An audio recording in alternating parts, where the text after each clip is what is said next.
I found the envelope on the kitchen table. Thick. Heavy. My name printed neatly on the front. At first, I thought it was some kind of bank statement or tax document.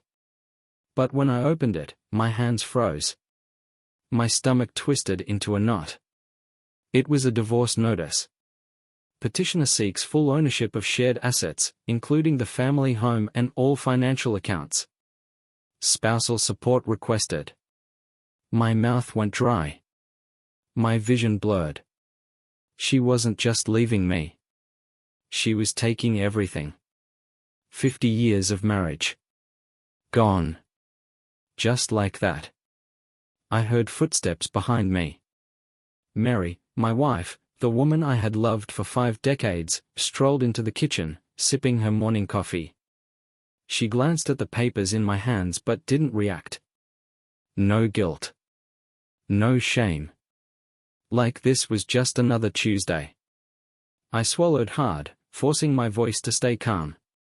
What the hell is this, Mary? She set her cup down, looking at me like I was overreacting. Divorce papers, John. That's it. No apology. No explanation. Just, divorce papers. I stared at her, waiting for more. An excuse. A reason. Anything. She sighed, like she was tired of even dealing with me. John, let's not make this dramatic. It's already decided. I felt my heart pounding. Decided? By who? Because I sure as hell didn't get a say in this. She rolled her eyes. Come on, John. We both know this marriage has been over for years. I just finally did something about it. I gripped the papers so tightly my knuckles turned white. After 50 years? I whispered. After everything we built? She shrugged. Things change. Things change. Like half a century of loyalty meant nothing. I exhaled slowly, my pulse hammering in my ears. She had planned this. This wasn't a decision made overnight. She had been waiting for the right moment to strike. And I had never seen it coming. For the first time, I really looked at her, not as my wife, but as a stranger. A woman who had been lying to me for God knows how long. And in that moment, I knew one thing for certain. She had made her choice. Now, I was about to make mine. I didn't move. Didn't blink. Mary was still standing in front of me, arms crossed, that bored expression on her face like she was waiting for me to just accept it. 50 years of marriage, and she had the audacity to act like this was just business. Something inside me snapped. You think I'm just going to sign this? I asked, my voice low. She sighed. John, don't be difficult. This is what's best for both of us. Best for both of us? Or just best for her? I set the papers down, slowly, deliberately. And when exactly did you decide that? She hesitated. Just for a second. And that's when I knew. She hadn't decided today. Or last week. This had been planned for a long, long time. I felt my pulse hammering in my ears. How long, Mary? She scoffed, turning away. Oh, don't start. How long? She stopped, but didn't turn back to face me. Years, she finally muttered. Years. The room tilted for a moment. I reached out and grabbed the edge of the table, steadying myself. Years, I repeated, my voice hollow. Mary still wasn't looking at me. John, don't make this harder than it needs to be. I let out a short, humorless laugh. Harder? Harder for who, Mary? You? The woman who's been living a double life while I worked my ass off for this family? She flinched. A small movement, but I saw it. And suddenly, everything made sense. The late nights. The distant looks. The sudden girl trips with her friends. God, how could I have been so blind? You were waiting for the right moment, weren't you? I asked, my voice shaking with rage. Waiting until you could take the house, the money, until you knew I wouldn't see it coming? She finally turned, arms still crossed. John, stop acting like some helpless victim. I stared at her. The woman I had loved. The woman I had built a life with. And I realized something horrifying. I didn't know who she was anymore. I took a deep breath. Who is he? Mary's face froze. Bingo. I stepped closer, lowering my voice. Go on, Mary. Say his name. She didn't move. I smirked. Oh, so now you have nothing to say? She exhaled sharply. John, there's no one else. Liar. She blinked. Excuse me? I folded my arms. You expect me to believe you suddenly decided our marriage was over? That this has nothing to do with another man? She clenched her jaw. That's none of your business anymore. I laughed. A cold, bitter laugh. None of my business? Mary, you're divorcing me and taking everything I've worked for. And now I find out you've been planning this for years? Her lips pressed into a thin line. Then, quietly, she said, fine. Yes. There's someone else. My chest tightened. Even though I already knew, hearing her say it still felt like a knife twisting inside me. I nodded slowly. Who is he? Silence. Let me guess, I continued, he's younger? Richer? Or is he just better at lying than you are? She turned away, rubbing her temples. This conversation is pointless. But I wasn't done. Not even close. A strange sense of calm settled over me. Because in that moment, I knew exactly what I had to do. I wasn't going to scream. I wasn't going to beg. I wasn't going to let her win. Instead, I picked up the divorce papers. Held them up. All right, I said, my voice steady. I'll sign them. Mary froze. Her head snapped toward me, eyes narrowing. What? I smiled. You're right, Mary. There's no point in making this harder. If you want to move on so badly, let's get this over with. Her lips parted slightly, as if she wasn't expecting me to give in so easily. I could almost hear the gears turning in her head. Because she didn't want just a divorce. She wanted me broken. Too bad for her. I wasn't broken. I was getting ready to destroy her. I sat in my car, gripping the steering wheel so hard my knuckles turned white. I wasn't angry. I was calculating. Mary thought she had already won. She thought I was weak. And that? That was my biggest advantage.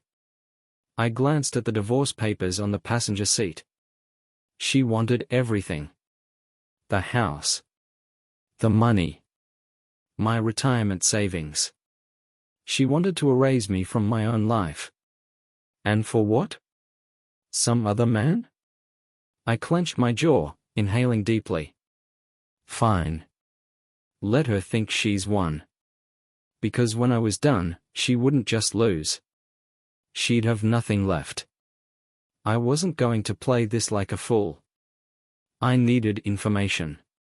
If Mary had been planning this for years, then there were secrets she was hiding. And secrets? They had a way of destroying people.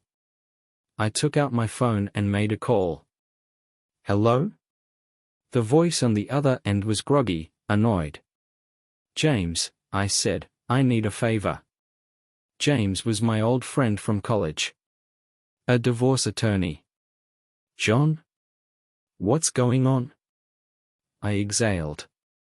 Mary's divorcing me. And she's trying to take everything. There was a pause. Then James let out a low whistle. Shit. Didn't see that coming. Neither did I admitted. But here's the thing, she's been planning this for years. And I know there's another man. James hummed thoughtfully. You need dirt on her, he said. I smirked. I need more than dirt. I need to burn her case to the ground. James promised to dig into her financial records, looking for suspicious transactions, hidden accounts, unexplained withdrawals. Meanwhile, I had a different job. I needed to find out who she was cheating with. And I had an idea exactly how to do it. That evening, I drove back home. Mary wasn't there. Good. I went to our bedroom, opened her closet, and started looking. I wasn't searching for love letters or hotel receipts. I was looking for technology. And sure enough, in the top drawer of her nightstand, I found her old iPad. Mary wasn't tech-savvy. She never deleted things properly. I powered it on, entered the passcode, our wedding anniversary. How ironic. And just like that, I had access to everything. Emails. Messages. Bank statements. And what I found made my blood boil. His name was David Carter. A financial advisor. Married. With kids. I scrolled through their messages, my pulse pounding. Can't wait to see you again, baby. He's such a bore, David. I don't even feel guilty anymore. I wish I had met you years ago. Imagine the life we could have had. I gritted my teeth. She had been laughing at me behind my back. And David? He thought he could take another man's wife and get away with it. I exhaled, forcing myself to calm down. Because now, I had everything I needed. The next morning, I met James for coffee. I slid the iPad across the table. Everything's in there. James glanced through the files, shaking his head. Jesus. She really went all in, huh? She thinks she's untouchable, I said. I need that to change. James smirked. Oh, it's about to change. I sent everything to his wife. Screenshots. Bank transactions. Hotel bookings. Within hours, David's world exploded. His wife kicked him out. She filed for divorce. His kids refused to speak to him. And at work? Things got even worse. I made sure his company got an anonymous email. One of your financial advisors is engaged in unethical behavior, using company funds to pay for hotel stays. Was it true? Not exactly. Did it matter? Not one bit. David was fired by the end of the week. No wife. No job. No future. But I wasn't done. Because Mary still thought she had won. And that was my final move. Mary still had no idea. While she was busy thinking she had already won, I had destroyed her lover's life in less than 48 hours. David Carter had lost everything. His wife threw him out. His kids refused to speak to him. He got fired. But now? It was time for Mary's turn. I wasn't stupid. If I went after Mary too fast, she would sense something was wrong. So, I played it smart. I acted defeated. For the next few days, I let her believe she had broken me. I moved slowly. I sighed a lot. I barely spoke at dinner.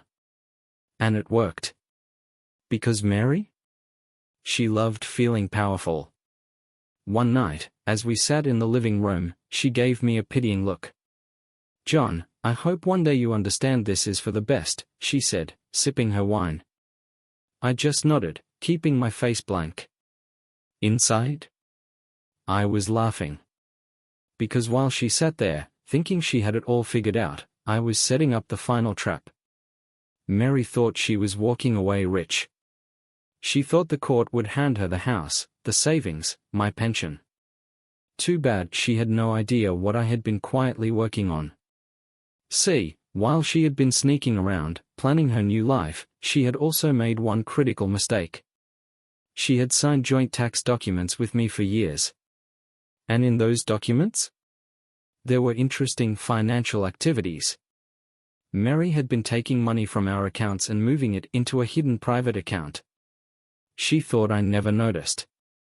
But now, that little secret was going to cost her everything. The next morning, I called James, my lawyer friend. "John," he said when he picked up, "you sound happy. Should I be worried?" I chuckled. "Not at all. I just need you to help me with one little thing." He leaned back. "I'm listening." I explained what I had found: Mary's hidden account, her financial transfers, the tax documents she had signed. James let out a low whistle. "Damn. This isn't just shady, this is illegal." "Exactly," I said. "I want you to prepare everything for court. I want to flip this divorce upside down." James laughed. "You're an evil genius, you know that?" I just smiled. Because I wasn't done yet. Mary had spent years pretending to be the perfect wife. She had built an image, to friends, to family, to everyone. So what would happen if that image was shattered? Time to find out. That night, I called her sister, Linda. We weren't exactly close, but I knew one thing: Linda loved gossip. "John," she answered, surprised. "Everything okay?" I sighed. "Linda, I didn't want to say anything, but, have you heard about Mary's affair?" Silence. "Then, what?" I fed her just enough information. That Mary had been seeing someone else for years. That she had been planning the divorce behind my back. That she was trying to rob me blind. Linda was furious. Within 24 hours, the news had spread like wildfire. Mary's friends stopped calling her.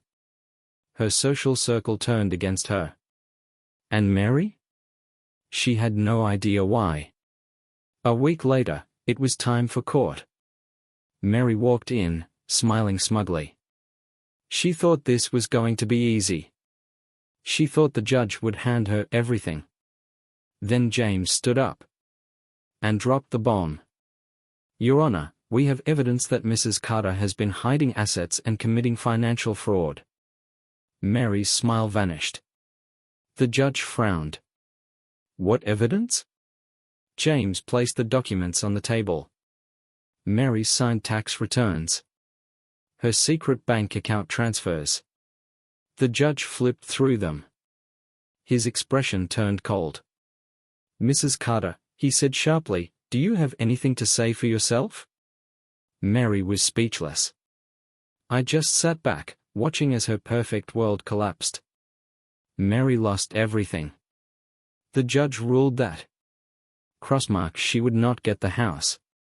Crossmark she would not get my savings. Crossmark she would not get a single penny in spousal support. Instead, she was ordered to pay ME damages. Mary's face went pale. This isn't fair," she gasped. The judge simply said, "Actions have consequences." I stood up, buttoning my jacket. "Good luck, Mary," I said calmly. "Looks like you got exactly what you deserved." And then? I walked out, leaving her with nothing. I stepped out of that courthouse feeling lighter than I had in years. For the first time in a long time, I wasn't the fool in the story. I was the man who won. Mary was still inside, probably sitting there, stunned, broke, humiliated. I had taken everything from her, just like she had planned to do to me. But there was one thing left. She still didn't know what happened to David. And now? It was time for the final blow. I waited a few days. Let her sit in her misery. Then, just as I expected, she called. I let it ring. Once. Twice. 3 times. Then I answered. Calm. Cold. In control. John. Her voice was quiet, almost trembling. I think I made a mistake. I smiled. But I kept my voice steady. Oh? What kind of mistake, Mary? She let out a shaky breath. I didn't think it would turn out this way. I thought. You thought what? I interrupted. That you could cheat. Steal. Lie. And everything would work out for you? Silence. I leaned back in my chair. Tell me, Mary, have you talked to David recently? Her breath caught. Bingo. I continued. You know, your boyfriend? The man you threw away our marriage for? She hesitated. He's been busy. I haven't been able to reach him. I chuckled. Busy wasn't the right word. David had no wife. No kids. No job. He was finished. And now? She was about to find out. Mary, I said slowly, you might want to check the news. I heard her breath hitch. A pause. Then she stammered, What are you talking about? I smiled. Just look up David Carter's name. Go ahead. I'll wait. For a moment, there was nothing but silence. Then, a sharp inhale. I pictured her, sitting alone, scrolling through article after article. Reading about how David lost his job. How his wife left him. How he was under investigation for financial fraud. How his entire life was crumbling. Finally, she whispered, Oh my God. I grinned. Yeah, I said. That's what happens when you betray people, Mary. Her voice cracked. John, did you? Did I ruin his life? I finished for her. I paused. Then I said, No, Mary. You did that when you chose him. She let out a shaky sob. I didn't feel sorry for her. Not even a little. She tried one last time. John. I made a mistake. Maybe we can? I laughed. A real, deep laugh. Mary, I said, you didn't just make a mistake. You made a choice. And now? You get to live with it. She tried to say something else, but I ended the call. I didn't need to hear any more. I had won. I moved out of that house the next day. Not because I had to, it was legally mine now. But because I didn't need it anymore.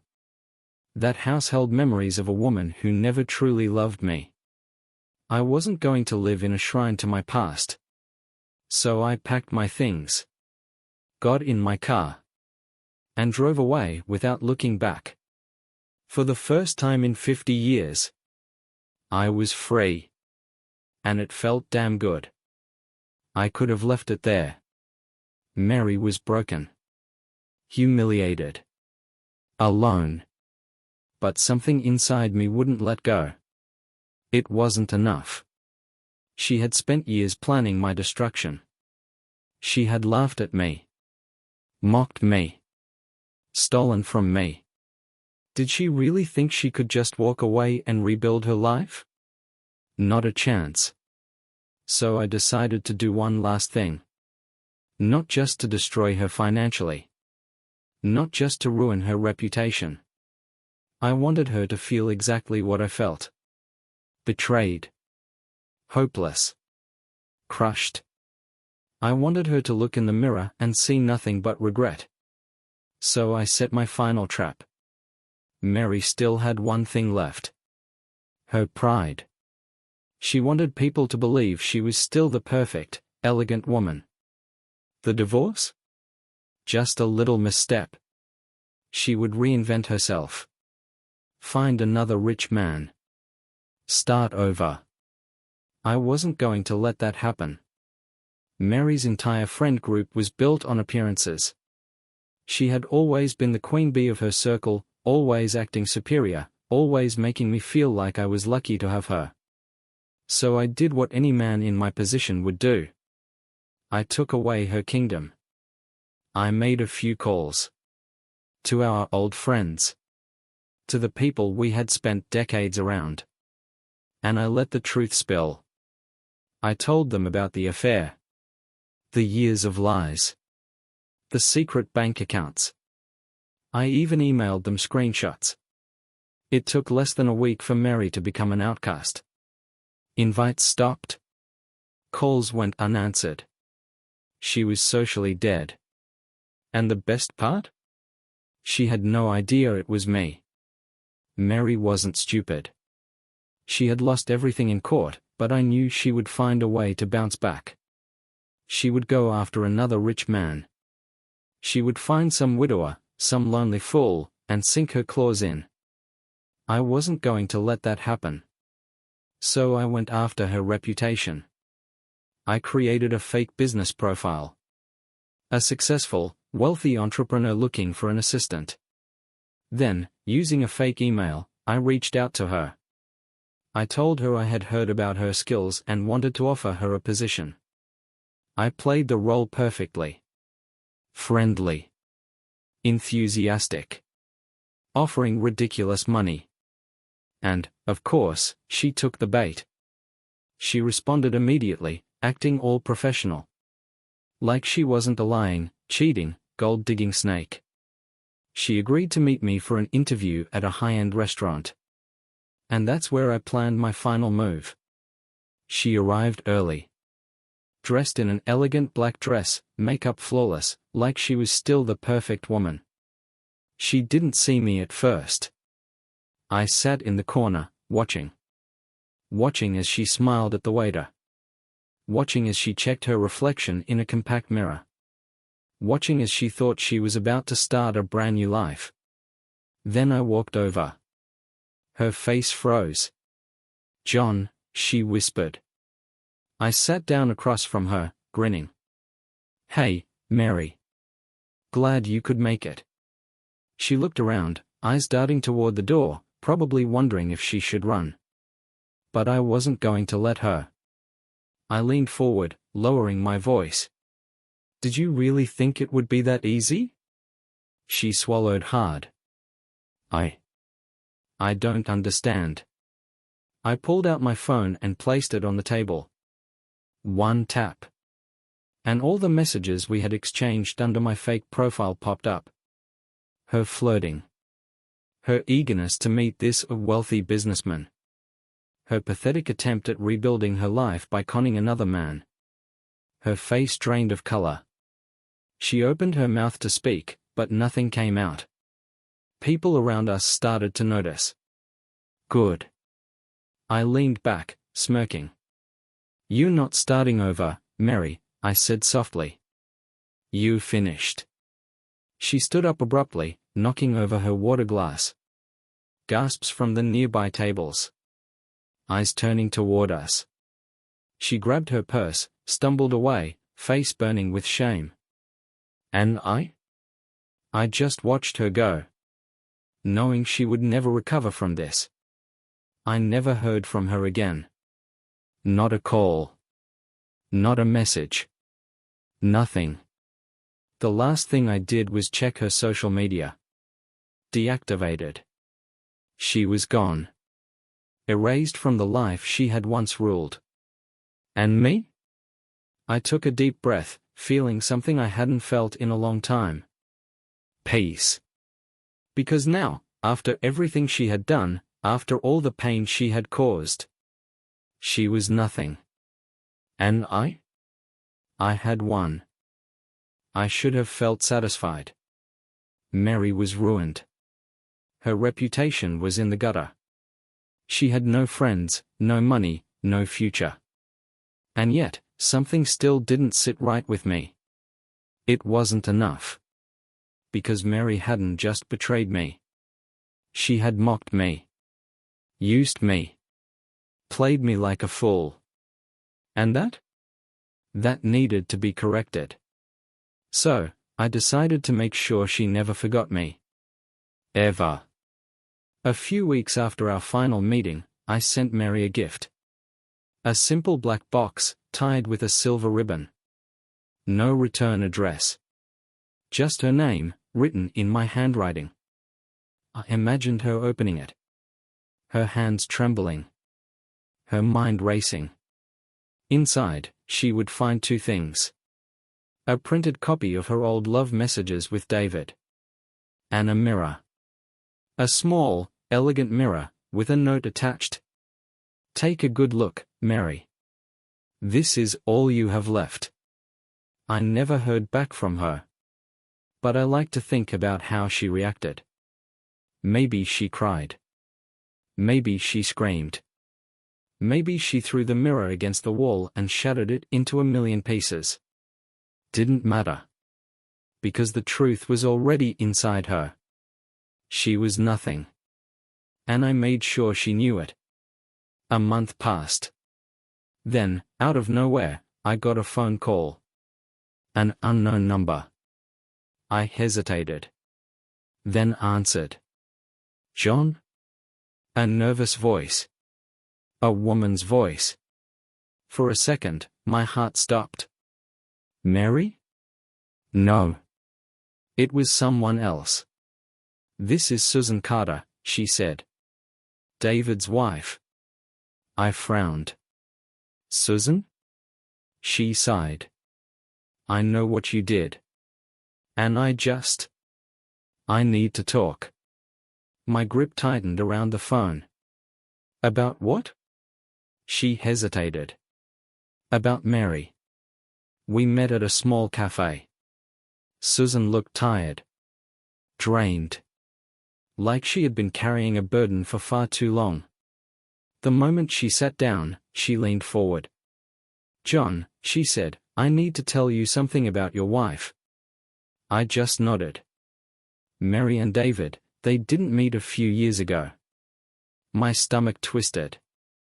She exhaled. They've been having an affair for over 20 years. I felt my entire body go cold. 20 years. Half of my marriage. And I had never known. Susan continued. David told me everything after you ruined him, she said bitterly. He had nothing left to lose. I just stared at her. I had spent so much time destroying Mary, and yet, I had never known the full truth. 20 years, I muttered. Why? Susan shook her head. Because they could. Because they thought they were smarter than us. Because they liked the thrill of sneaking around. She looked at me, eyes filled with the same bitterness I felt. You and I, she said. We were nothing but placeholders. I gripped my coffee cup so tightly it almost cracked. I had hated Mary before. But now, I wanted to erase every trace of her existence. I went home that night and gathered everything. Every picture. Every card. Every gift she had ever given me. I took it all outside. And I burned it. Watched as the flames ate away the lies. Watched as the memories turned to ash. And when it was done, I felt free. Because now, I didn't just know Mary was a monster. I knew she had always been one. And for the first time in my life, I didn't feel like a fool. I felt like a man reborn. I should have been done. Mary was ruined. David was ruined. I had burned every trace of my past life. And yet, there was still one last thing left to do. Because I wasn't just trying to get revenge anymore. I was rebuilding myself. And the best way to do that? Making sure no one ever saw me as a fool again. For 50 years, I had lived as a man who played by the rules. I worked hard. I saved money. I was a good husband. And where did that get me? Betrayed. Mocked. Used. That man? He was dead. I wasn't going to spend the rest of my life feeling like some abandoned old man. I was going to start over. And this time, I would do it my way. First thing I did? I looked in the mirror. The man staring back at me was tired. Worn out. That had to change. So, I did something I hadn't done in years. I walked into a high-end barbershop. Cut it short, I told the guy. Make me look younger. He smirked. Fresh start, huh? I just nodded. By the time he was done, I barely recognized myself. My hair was sharp, styled. My beard? Trimmed perfectly. And for the first time in decades, I actually liked what I saw. Mary had spent years telling me I was too boring. Too predictable. You should go out more, John. You should dress better. You should try new things. I smiled at the irony. Because now? She would never get to see what I was becoming. I hit the gym. I upgraded my wardrobe. I bought a new car, something fast, something sleek. Every step I took, I could feel it. I wasn't just changing my life. I was taking it back. A few weeks passed. I hadn't heard a word from Mary. But then? One night, I got an email. From her. Just one sentence. John, do you ever think about us? I laughed. Out loud. I stared at the screen for a moment. Then I typed my response. I did. Once. But then I remembered who you really are. And with that? I blocked her. For good. The real revenge? It wasn't ruining Mary's life. It wasn't making David suffer. It was this. Living well. Moving on. Becoming someone new. Because the truth is? Mary never deserved me. And now? She would have to live knowing I became the man she always wished she could have. Without her. I was done with Mary. Done with her lies. Done with her betrayal. Done with every trace of the life I used to have. For the first time in decades, I wasn't carrying the weight of someone else's mistakes. But there was one thing I hadn't decided yet. Was I going to let someone new into my life? Or was I better off alone? I had spent months rebuilding myself. New clothes. New car. New body. Hell, I even got a new apartment with a skyline view. No ghosts of my past. No painful memories. Just me and a clean slate. Then one night, it happened. I met her. I wasn't looking for anyone. I had told myself that love was a lie. That women like Mary weren't the exception, they were the rule. But then, at a quiet little jazz bar downtown, I met Olivia. She wasn't like the others. She wasn't loud. She wasn't trying to get attention. She was confident. Mysterious. Dangerous. And when she spoke, I felt something I hadn't felt in years. Intrigue. She sat next to me at the bar, stirring her drink. Drinking alone? She asked. I smirked. That obvious? She tilted her head. You don't look like the lonely type. You look like a man who just got his life back. I raised an eyebrow. And what do you look like? She sipped her drink slowly. A woman who knows when a man is about to make a mistake. Something about her unnerved me. And yet, I couldn't walk away. We talked for hours. About nothing. About everything. She was sharp. Witty. She knew how to challenge me. And I liked it. Too much. Then, as the night was ending, she leaned in. "Tell me something, John," she whispered. I swallowed. "What?" Her lips curled into a smirk. "Are you going to make the same mistake twice?" Then she slipped a napkin with her number into my hand. And walked away. Leaving me with a choice. I stared at the napkin for days. Something inside me told me to burn it. That love was just another trap. That Olivia was just another Mary, waiting for the right moment to sink her claws in. But another part of me? Wanted to see her again. Wanted to know what she meant.